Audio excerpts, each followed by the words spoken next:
Hi everybody, in this video we are going to see how to group a column and find the count of another column within the group and show the top two counts.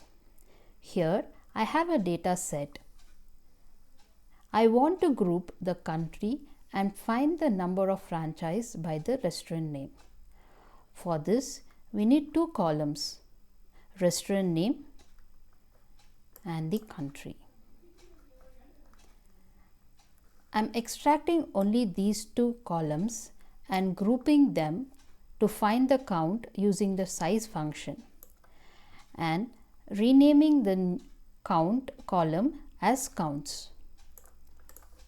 So when I run the code, I get this output and we have a new column called counts showing the number of counts. To find the top two, we need to rank the count from highest to lowest. To show the rank,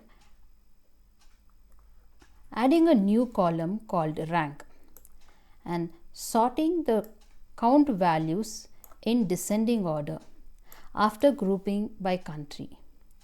To add the rank, I am using a cumulative count method.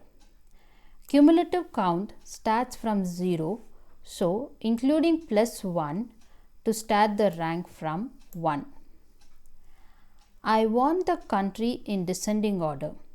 So sorting the country and then the count in descending order. And including a condition for the column rank to show the values less than 3. As a result, we see the output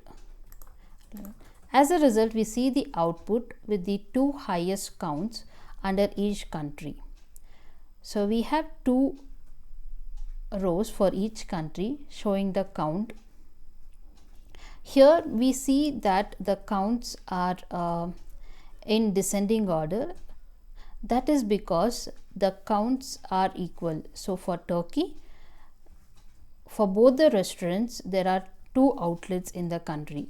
So that is why the rank is in descending order. However, the count shows the top two. Thank you for watching.